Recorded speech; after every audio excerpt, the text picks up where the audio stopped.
of the rich man. These tenants paid their rents not in cash, but in kind.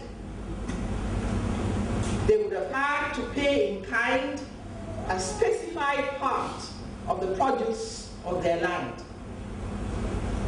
As the manager was not paid a salary, he was allowed to take a commission on the produce that was to be given to his master. So let's say if a tenant had to pay in kind 20 barrels of oil for the land rent, 15 barrels will go to the master and 5 to the manager.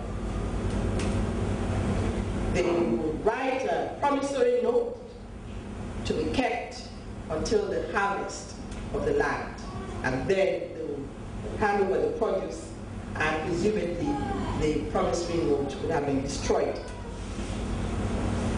As it wasn't harvest time yet, the manager had in his custody all the promissory notes of the tenants, and so he came up with a clever plan of making the tenants indebted to him.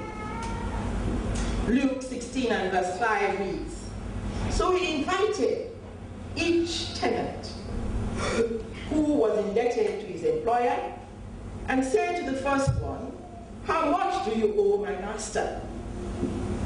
He asked the question not because he did not know how much the man owed, but because he wanted to establish the fact that what he had on the promissory note was the exact amount the tenant had agreed to pay. When it was established that the first tenant owed 100 barrels of olive oil, according to the Good News Version, or 800 gallons of olive oil in the New International Version, the manager then asked him to take the promissory note, delete that figure, and write down 50 barrels or 400 gallons. This man's debt had thus been reduced by 50%. In the narration, Jesus identified only 2 of the said tenants. The second tenant had his debt of bushels or sacks of wheat reduced by 20%.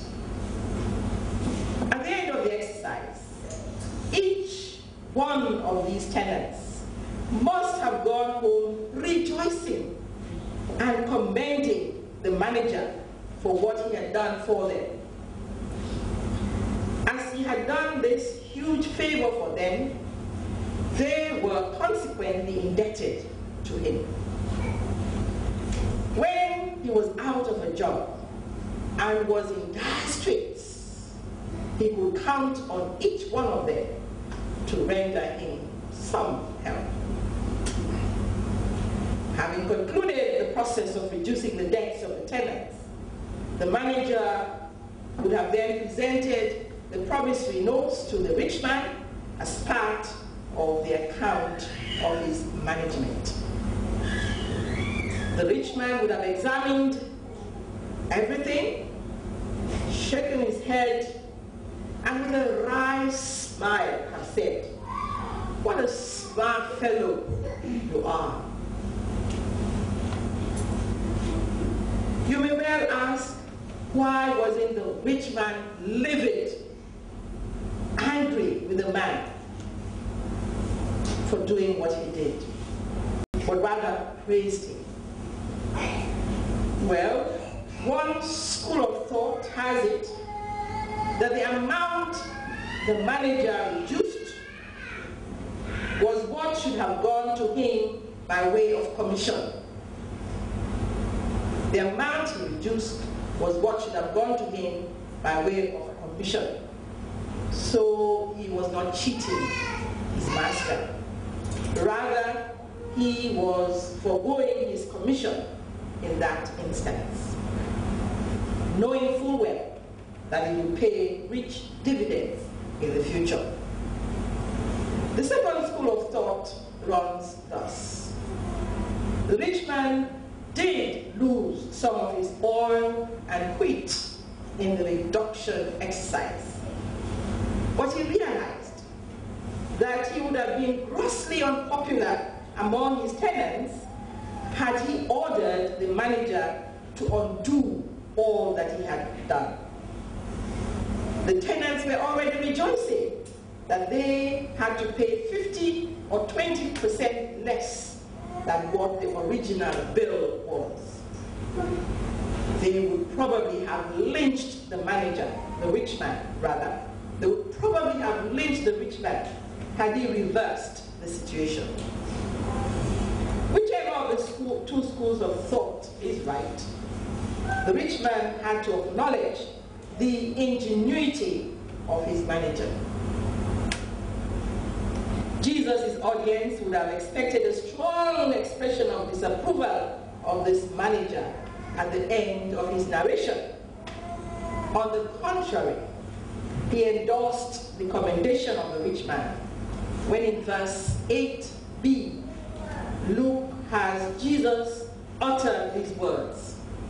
The people of this world are much more shrewd in handling their affairs than the people who belong to the light. Jesus did not commend the manager's dishonesty, for he had acted unscrupulously. However, the manager resolutely prepared for a future without a job. He faced a crisis situation in his life with bold determination and with prudence. He examined all the options open to him and was astute in the choice of the best one for the preservation of his future existence. A couple of days ago, I watched the movie version of John Bunyan's Pilgrim's Progress. The words on the pages of that book came alive for me during the movie. Even after the burden had been removed from the shoulders of Christian, the main character of the movie,